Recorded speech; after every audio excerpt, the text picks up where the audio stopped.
Freedom fighters take the stand. From shore to shore we reclaim the land. Grit and glory in every strand. In Jersey Shore we make our stand.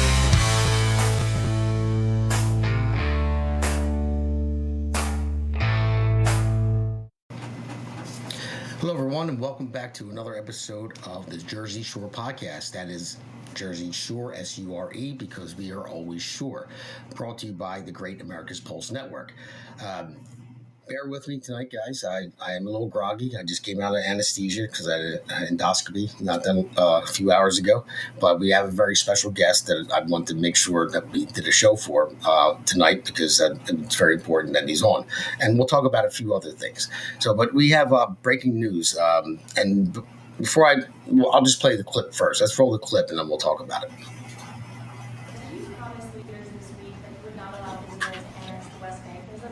I will not allow Israel to annex the West Bank. No, I will not allow it. It's not going to happen. Did you speak with Netanyahu about this directly? Yeah, but I'm not going to allow it. Whether I spoke to him or not, I did. But I'm not allowing Israel to annex the West Bank. There's been enough. It's time to stop now, okay? Yes, please. See, Donald Trump was asked a question. The breaking news for me, Trump still tries to bring peace across the world, but Trump will not allow Israel to annex the West Bank.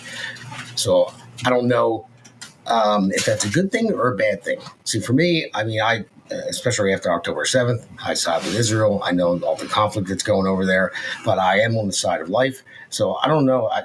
I don't know what's going on with that because I know that Israel is our ally. I don't know why if he's just trying to stop the war, because I know he's trying to stop the war in Ukraine and Russia. He's ended 6 wars so far since he's been president. So maybe that's what it is, and I'm glad. I'm hoping that he's going to end the war.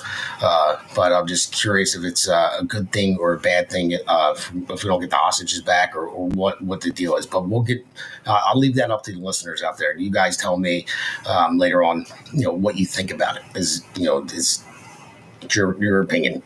So before I get into our special guest, I want to go through my monologue as always. So I just want to, and like I said, bear with me. My throat's really sore. It feels like they shoved one of these 4K cameras down my throat earlier when I had that procedure done. So lately, something is changing. Violent acts, once viewed as fringe or isolated, are creeping into our national discourse with alarming frequency, and not always from corners that we expect. We've seen more attacks, plots, acts of violence tied to ideologies labeled left-wing, and more speculation connecting violent acts to progressive causes, educational doctrines, and media narratives. Today, I want to talk quickly about that rise, where it comes from, who's fueling it, how many people are okay with it, and how we at the APN reject it absolutely. I say quickly because we have a special guest, and I'm going to be quickly after the interview because we're not going to. I don't think I'm going to last that long. But over the past decade, left-wing violence, whether confirmed or suspected, has grown from a near zero baseline to a reoccurring point of tension in America. It used to be that attacks tied to anti-government, anti-federal, pro-radical causes were rare. Now they show up on the radar more often. The numbers are growing, and each one is a red flag. The uptick didn't come from nowhere. It's connected to 3 major forces in my mind. The Democrat, liberal elected officials and policies in many cities and states, decisions to relax law enforcement, expand bail and release policies, shift prosecution priorities, and emphasize leniency send a signal. Crime and political violence will face lower resistance. Where consequences recede, some people push those boundaries. Liberal mainstream media narratives. The media often presents ideological violence as fringe or isolated act when it emanates from the left-leaning movements while spotlighting right-wing violence. That differential treatment softens public scrutiny, reduces accountability, and helps narrative framed from obscure motive. So, and then there's another one, the third thing I think it is the Marxist radical ideology in colleges and indoctrination across many campuses and in departments of political theory, critical race theory, intersectionality, and the radical social justice frameworks are taught not just as a critique, but as a moral imperative. For impressionable minds, the line between dissent and justification are skewed. When children see academic texts valorizing disruption, direct action, or confrontation against oppressors, some hear it as a permission slip. So these three forces, institutional, cultural, educational, create an ecosystem where ideological violence seems normal. They don't commit the acts themselves, but they nurture the worldwide the worldview, that justifies them. So, and there's one more thing I have to address before we bring this great guest on.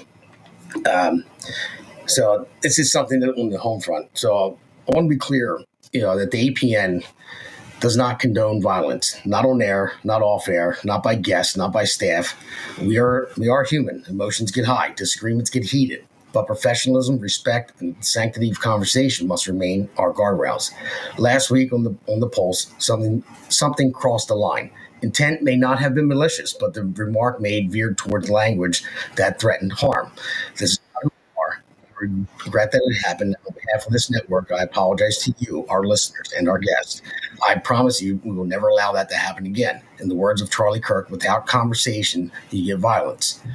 We're committed to conversation even when we disagree, even when the stakes feel high. Our microphone is for dialogue. If we lose that, we lose everything. So tonight, I'll show you cases. You decide, but from the earlier monologue. But we start with peace, respect, and the absolute rejection of ideological motivated violence.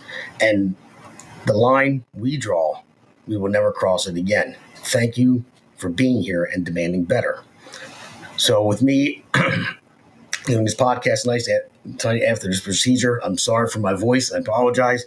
I want to start our first segment, and we're going to interview this great candidate here. So let's roll into that.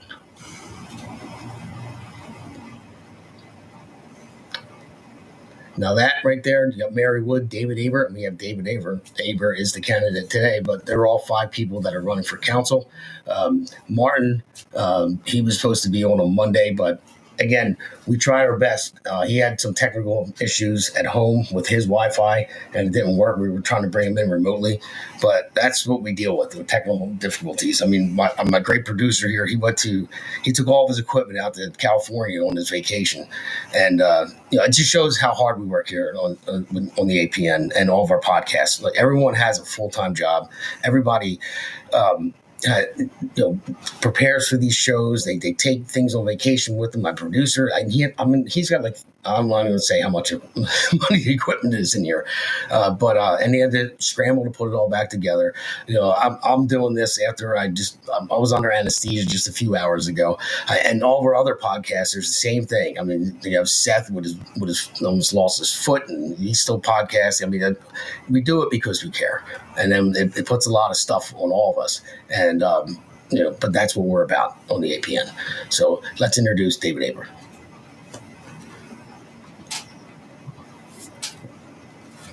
So Dave, thanks for coming on, buddy. All right, Appreciate it. No problem.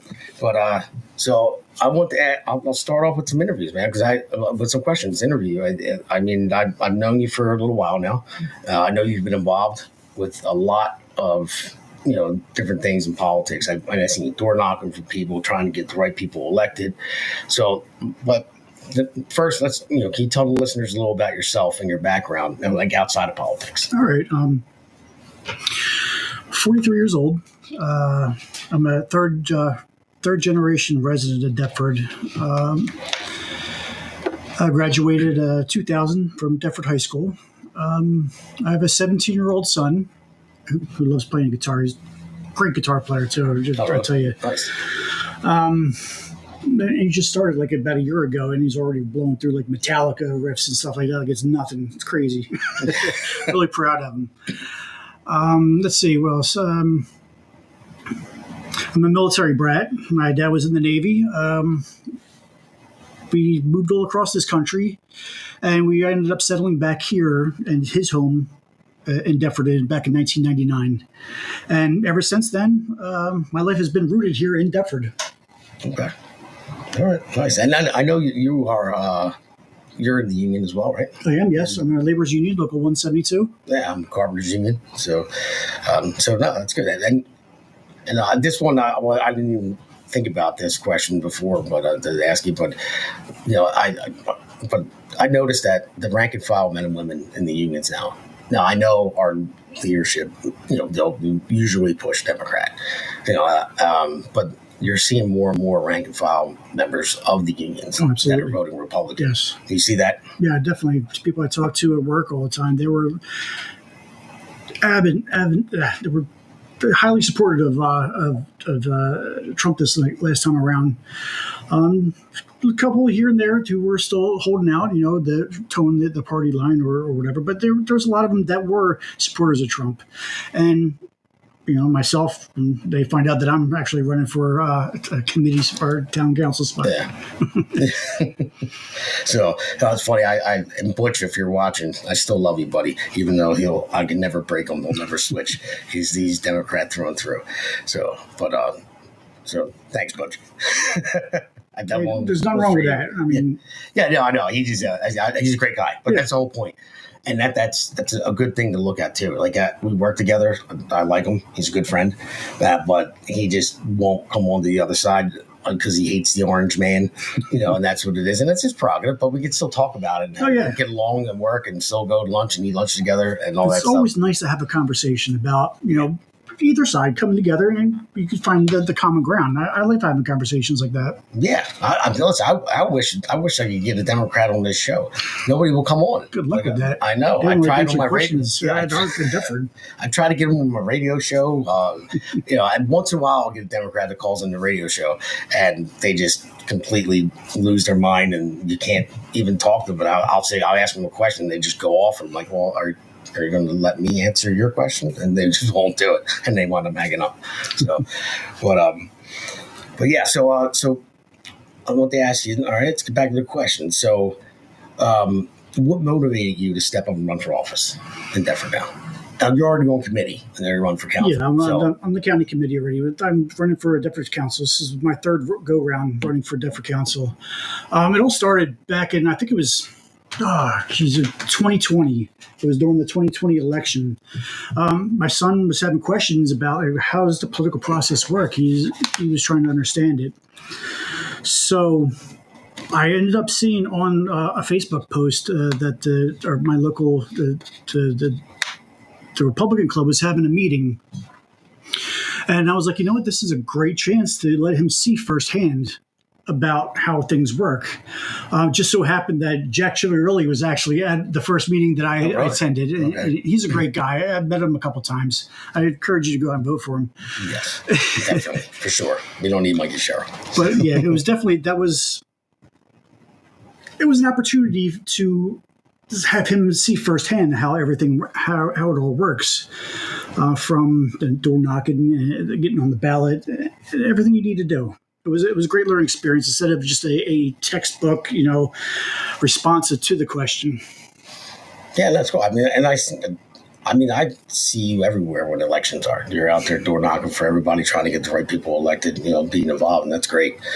So, so then let me ask you, what do you see what the biggest challenges are for Deptford right now? Like, what are you looking at? Just living in town and seeing things. I think the biggest is overdevelopment. And I was actually happy to see Jack Chivarelli talk about that when he was during the debate, was the overdevelopment, because with overdevelopment, there's a lot of micro and macroeconomic things to happen there. It's basically, you have limited resources and more arms and hands reaching for those resources, making them more expensive. A gallon of milk to what you pay at the pump. And also, you have environmental impacts of that as well, like storm runoff, flooding, and just a lot of things that happen when you overdevelop it. Yeah. No, you're right about that. I mean, I see it all the time. Like you think about it, like in the cities, like, I've done a lot of jobs in Philadelphia, and because you're taking up space, they have all these green roofs now, to absorb all the water. Like, and now that they're overdeveloping land around here, I don't see any of that that happening. Like even with my project now that I'm doing, there's no green roof, and it's taking up a lot of land. And so I don't know. I mean, overdeveloping is big, and I know a lot of people in New Jersey. They moved out of the city because they like their space. Exactly. They want land. They want to see some trees and some wildlife. Exactly. Feed the squirrels in their front yard. Stuff like that. Yeah. Yeah. So, all right. So, here we go with another thing with Jersey: property taxes. Property taxes are always on the residents' mind. So, what would your plan to address affordability, like how to get it up the ladder to try to help people with their property taxes, how to get them lowered? All right. First and foremost, we need to take a look at our books, a hard look at the Deptford finances. We need to go line by line and determine what's wasteful, what we need, to see if there's any duplicate items, see if God forbid, fraud going on that we need to take care of. This is definitely a hard look at things to try and roll back some of what we're spending. Also, I learned a couple of weeks ago, or a month or so ago, that the Deptford Mall itself has got a 20% property tax reduction a couple of years ago. And at the same time, we're having our own taxes raised every year. Yeah. To me, Deptford is prime real estate for businesses. Yeah. They shouldn't be getting any subsidies, especially tax abatements, to come here. We're prime land here. We have the 42 and 55, 676, 76. Everything is here. Everybody drives past Deptford to get to anywhere else in South Jersey, pretty much, when you're coming over the bridge. So, that's another thing we can look at. We could try and diversify our tax base and see if these businesses, these large corporations businesses, are actually paying, use a left turn here, their fair share. Yeah. If they're paying the same percentages that we're paying as residents. You know what I mean? Yeah, well, I mean, one thing that I really caught from what you said at first, when you said anything that like duplicates or any redundancies or something like that, I'm sure there's a lot of waste and fraud out there. You mentioned that as well. I'm sure like one program overlaps another one, and some can be eliminated, exactly, right? Yeah. If it's duplicate, I mean, you see that in government all the time. Programs that don't work that they're still spending money for. Yeah, so, yeah, exactly. So, so how do you feel the current council has handled development, zoning, and local business growth? The incumbents. Okay, yeah. So it feels that they prioritize large outside groups instead of long-term community benefit in development. Like talk about the Deptford Mall and things being just overly priced with the commercial real estate. So, what do you feel about I know that the Democrats screwed up everything. Our electric bill is doubled and all that stuff. What would your vision be for improving services like public works and safety and even recreation in Deptford? Yeah. First of all, we'll go with safety. We need to back the blow. We need to support our men and women in uniform. We need to give them every resource they can possibly need to be able to go home at the end of the night and efficiently do their job. Recreation. Deptford is a history-rich town. It goes back to the 1600s. It was back when it was Bethlehem. That was the original name. A lot of history happened here. You have the Strangers Burial Ground, the first flight in the country, basically. Yeah, that's right. So I would like to see, instead of having basically free hot dog day here, there, in that community, in that community, in that community, I want to have more community-based events as a community in a whole, especially like Deptford Day, where we could use that as a celebration of Deptford's heritage and history. Yeah, no, I didn't realize it because I'm originally from Philly, and I moved to West Deptford almost 5 years ago. And one thing I noticed, there are all the monuments that you see, and I met you introduced me to Frank Cedar. And he's a great guy, man, and he's trying to get something built. And he walked me around. We drove around. He showed me all the stuff that he did. Yeah, he's got a lot of stuff up in Woodbury too. Yeah, and it was great. And I really want to do it. I've been talking about it for a long time, but I can't. I got to stop talking about it unless I do it. I really want to do a documentary, on him. Because he's kind of wishy-washy with it. He doesn't like being on camera, but I would still like to even talk about his stuff. Yeah, he's a very interesting guy. Yeah, he's awesome. I love Frank. Thanks for introducing me to him, by the way. No problem. So, all right. So we'll go to transparency and accountability. Like how many residents feel the government at all levels, doesn't listen? Like they don't. And how would you ensure transparency and open communication if elected? But that's an easy one in today's day and age with technology. There's no reason for anything to be dark.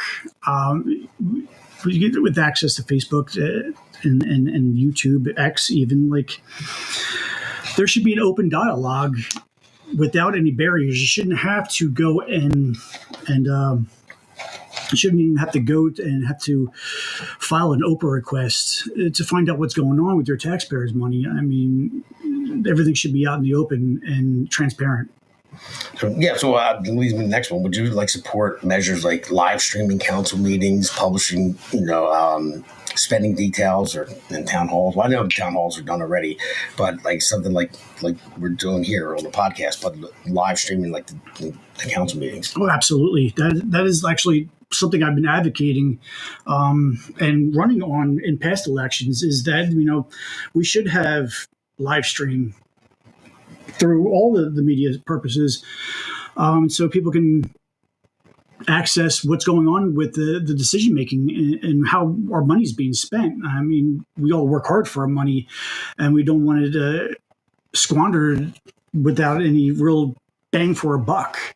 So that is definitely one thing that I would have happen, is to live stream everything and, have an archive to where they can get it on their leisure. They shouldn't have to wait or, for a council meeting to come back around to find out a question to their issue, or have to call up or an Oprah request even to get that information. Yeah, no, you're right. I mean, I joked around with a friend of mine before, saying if they ever got into office, they wanted to do a podcast, but with a body cam. So when they went to, they went to Trenton and everything else, and they just record everything. I don't know if you're allowed to do that or not, but but yeah, it was just a joke that we were talking about before.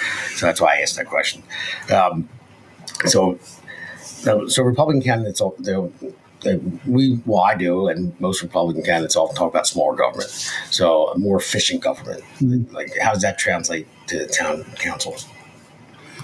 I mean, more efficient government, that's I said before, it's more bang for your buck. Smaller, more efficient government, there's definitely less money wasted. It gives you more accountability for what the programs are you're spending money on. There's no large reach government purposes because we're confined, and there's no overlap where people getting paid to do the same things. So that's where I'm at with that. Yeah, I know a guy that's on town council, and he told me just recently that the amount of money that they're spending on the school upgrade it's astronomical. The contractor that's doing it is way overcharging, and he caught it. And it's that you see that a lot of times with government contracts. Oh, yeah. And he caught it and made a big stink about it. And now he's battling. He's in Williamstown, so in Camden County. So, but he's battling over it. But he's like, "Whoa, this is double what it should be." Well, yeah, and good luck with the New Jersey court systems trying to recoup that money because So, all right. Well, then. Do you see local government as a place to push back against state level policies and that hurt towns like Deptford? Yes, absolutely. I've made a few posts on my Facebook page about the need for town autonomy. The town should be a firewall between the Trenton and the residents of your town. Who Trenton likes to hand down one size fits all programs and mandates, especially ones that we can't fund as a town, and it strains our own tax base and hurts our local economy. It's just not something that towns should be able to have their autonomy and fight back against the Trenton without the fear of losing funding. Yeah, exactly. Yeah, I see that all the time. I'm actually in my job right now. You were there. You saw a government building, and I just see the waste and stuff like that. It's but you need somebody like in your position, if you get elected, somebody that can be on top of this and say, okay, we're not going to waste this money to build this building. No, the building needs to be built. It's important. Yes. But it's just saying that like the extra part of it where there's so many people in the pot and there's like that don't need to be. And I'm not going to say where it is. I won't get in trouble and get fired. But it's just too many hands in the pot that doesn't need. And you know what? That's what the political process needs. It needs more people like you and me who work for a living. Mm-hmm. You know what it's like to have to pay the bills and balance, school clothes with the electric bill and food and the gas tank. They need more people. That's why. There needs to be more outsiders in politics because they're not beholden to a master, so to speak, or some sacred cow, or have to repay some political favor or whatever. Those people like us, we don't need a map to find the problem. Yeah. We can identify the problem and we can shake things up because we don't owe anybody but the people who voted for us. Yeah, because you're living the problem. Yeah, exactly. And that's what I like about you guys. Everyone that's running for council in Deptford, it's regular people stepping up. Absolutely, they don't need to do it. They feel like they have to do it because they care. And if they didn't care, they wouldn't be doing it. You wouldn't be doing it. I see you out there all the time doing things because you care. You care about change. You care about the future for our children growing up, and that's the type of people that we need in office. Not absolutely, definitely. Not a lawyer that's connected to a law firm that's getting this and that because you always know there's something involved with that. Mm. It's like a pay-to-play type thing to get elected. Oh, I believe so, yeah. But regular people like you running for office, there's no question that you're doing this because you want to see change. You're living the problem, and you want to fix the problem. Day. Yeah. That's pretty cool, man. I'm glad you're running. I wish I could vote for you. I live in West Everett. I can't. So if you had one message to leave with the Deptford residents, listening right now, what would it be?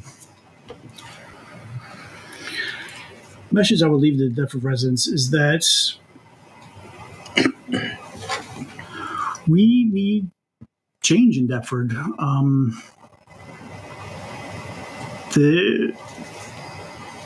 What's been going on has been the same thing. The definition of insanity is doing the same thing and hoping for different results. I mean, related out tonight in this interview is that we're being overdeveloped and overtaxed while, the outside interests are getting the tax breaks. Why can't we get the tax breaks for once? Let's flip it on their head a little bit. I feel the same way, man. I look at my energy bills. I look at what I pay for my mortgage, and then I look at everyone else that gets a break here and there. I'm like, well, I'm the one, not just me, you and all the listeners out there. But I feel like, why am I killing myself and not to be able to get ahead? Why am I doing all the extra stuff trying to get the message out there and everyone gets a break for free because they're connected to something? Yeah. But I think the more, I always love this quote by Edmund Burke: the only thing necessary for the triumph of evil is for good men to do nothing.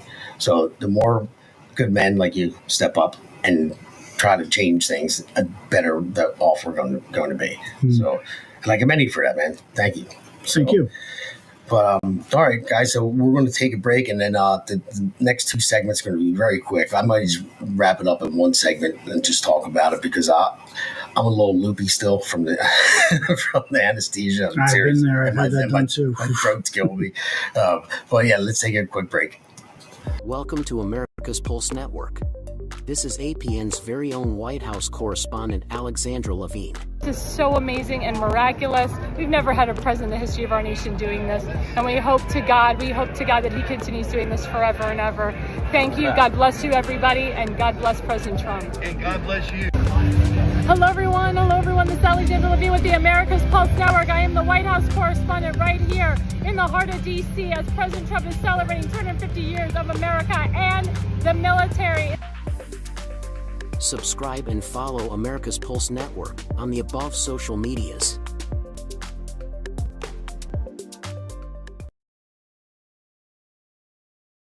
I didn't get to hit on anything. All right, everybody, welcome back. Thank you for staying tuned. And listen, everybody, if you watching right now, please go to America's Pulse Network, like and subscribe, whether you're watching on Rumble, YouTube, X, Facebook, whatever it may be. America's Pulse Network is on all those channels, Truth Social. We air on Parler as well after the fact. But yeah, we're everywhere. So anywhere you guys watch America's Pulse Network, like and subscribe. So Dave, thanks for staying on. I mean, this wasn't actually part of your interview, but it's stuff that I thought was important to talk about because you're looking at all the, the left-wing violence that we're seeing right now. And I'm sure it's hard to categorize sometimes, but you're really seeing the left-wing violence now. There is right-wing violence, people that label it as that, but I don't see how to label it any other way because it's left-wing ideology. You've seen like the trans people shooting up schools, the Catholic schools, because of the narrative that they push, and I think like the people to blame are like I said, those structures, either elected officials or the media or even like colleges that say they tell people, say if you have, I'm just going to stick with the gender dysphoria right now with trans. I'm not attacking anybody for it. I'm just saying that's a category.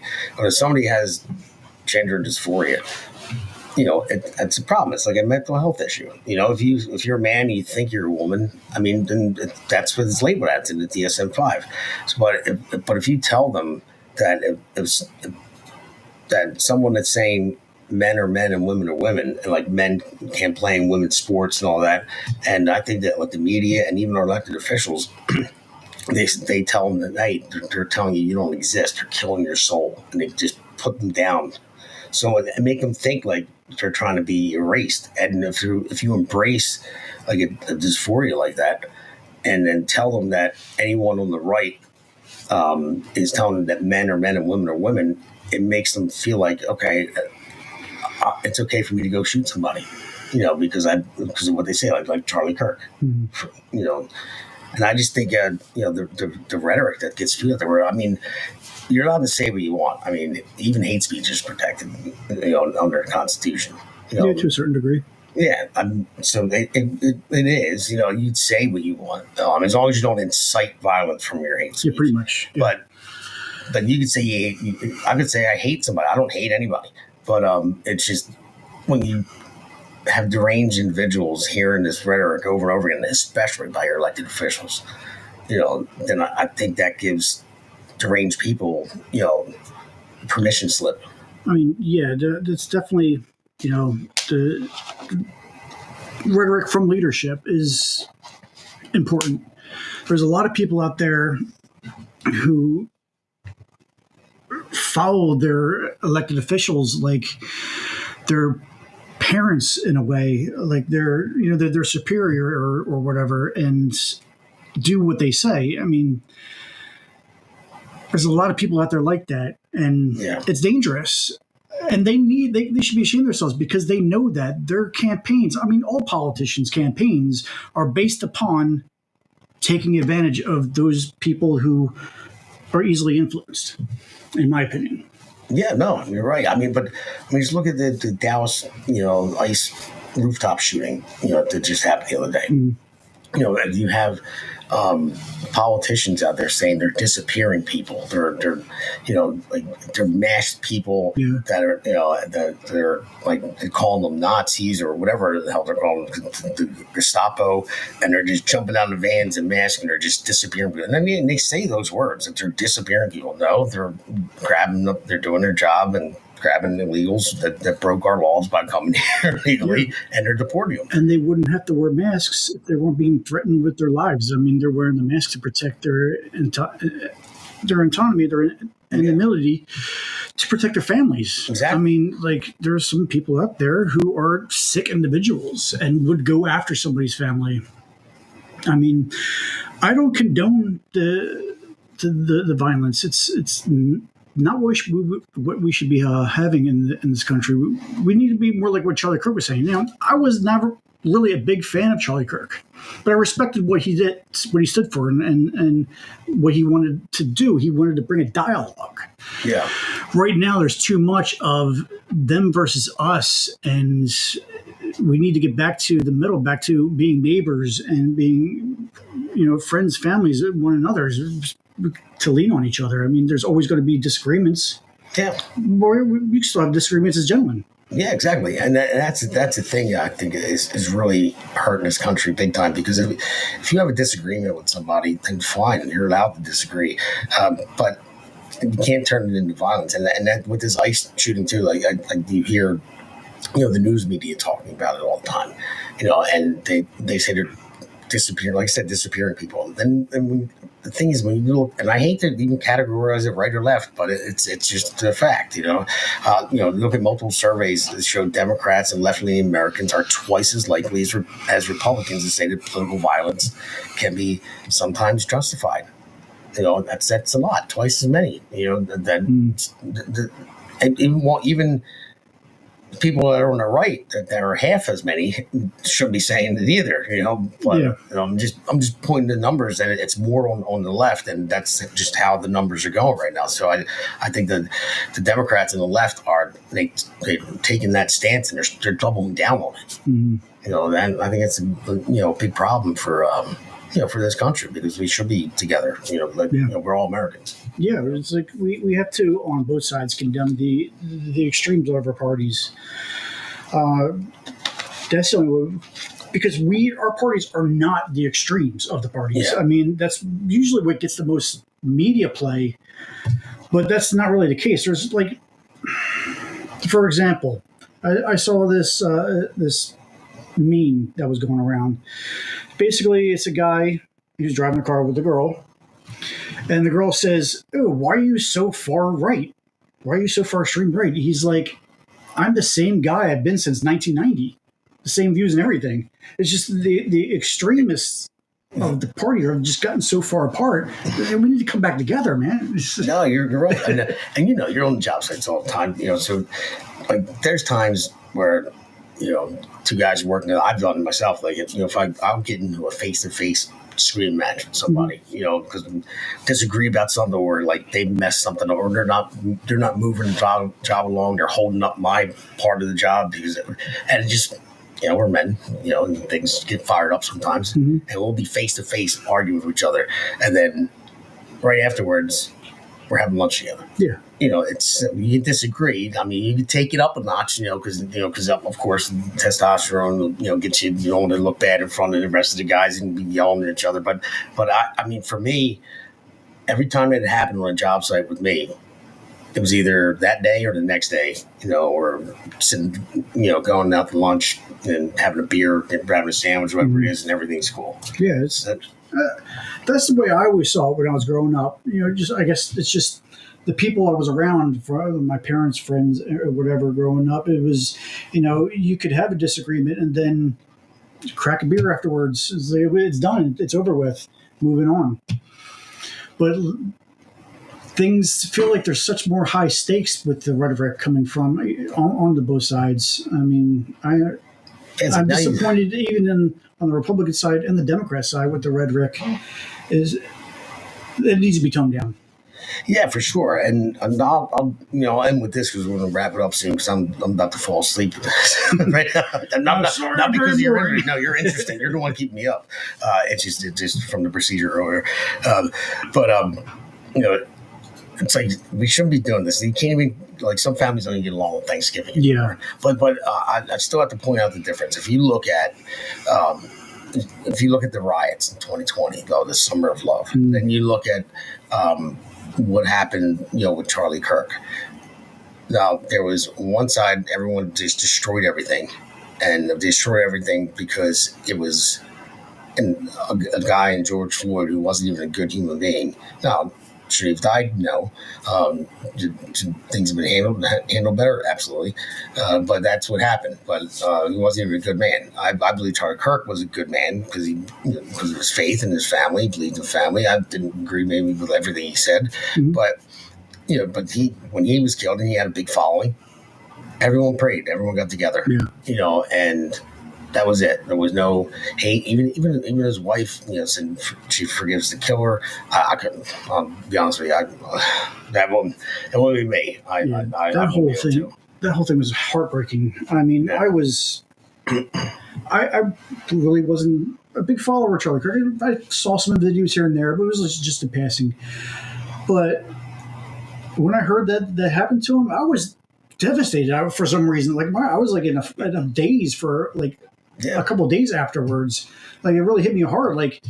What we're doing got him killed. Just speaking up because we're an opponent of somebody else. Yeah. Somebody else believes something different. He got killed for it. I mean, it kind of made me contemplate what I needed to do in my position, running for office or whatever. But I know that's not the way we do things in this country. We have to stand up for what we believe, even if it was bad things happen. Yeah, you're absolutely right. But listen, Dave, I really appreciate you coming on. I'm sorry I'm a little groggy and my throat's all sore, okay. But you're a great man. Thank you very much. Thank you. I appreciate it. Thanks for having me on. All right, guys, I will check out. You'll see all the shows afterwards, but Seth is on Sunday, and then I'll be back on Monday, and then obviously Alexandra Tuesday, Thursday, Pulse on Wednesday as well. So thank you guys. Have a good night. I'm gonna go home and get some rest. But I had to do this for this guy. He's a great candidate, and I really hope he wins. So everyone out there in Deptford, all the 5 candidates that are out there, and I was talking about Seth. Yes, there's a GoFundMe for Seth too. I almost forgot about that. I see it up on the screen. It was up there before, but they're the candidates right there. But we can put the GoFundMe thing back up in a second. But they're all the candidates there. I hope they come. We're able to get them on in the studio Monday. I'm sure there's going to be. I don't know who it's going to be. I don't know if Mary's going to come on or Martin or whoever it may be. But we got to get them all elected. They're all good people. And there's that GoFundMe for Seth. The angry pirate with his foot that got all messed up. He was in the hospital for a very long time. So, and his bills, we were just talking the other day about how the rent is too damn high. Yes. Everything's so expensive, and everyone's struggling, and he is big time because the hospital bills are piling up. And I was actually talking about mine too. Not mine are nothing like his. I just had one stint in the hospital, and the copay was I had to pay. That's it. But his are very high. So that's GoFundMe. All right, guys. Thank you for joining us tonight. I appreciate it. Have a good weekend. And Dave, thank you very much. Thank you for having me. All right, no problem. Good night, everybody. The APN's The Pulse podcast is hosted by Alexandra Levine from the Alexandra Levine Life podcast.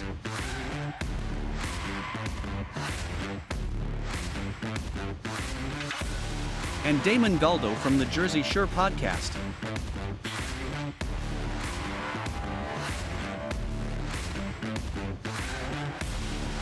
And Seth Eisenberg from the Conservative Corner podcast. Also, there will be 2 additional guests on every episode.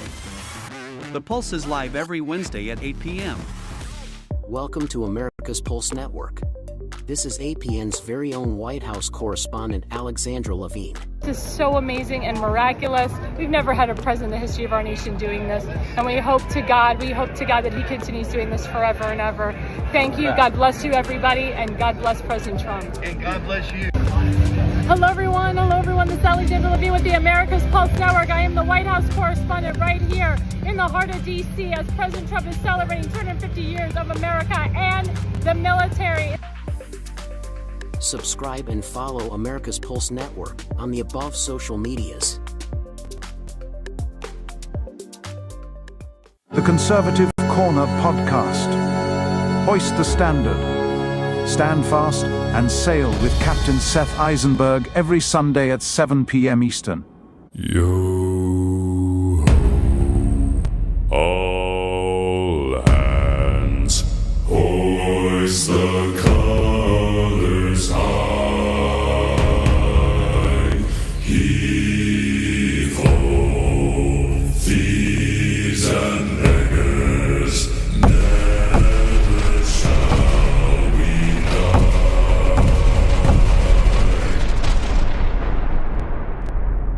Now some have died and some are alive, and others sail on the sea with the keys to the cage and the devil to pay. We lay to fiddler's grave.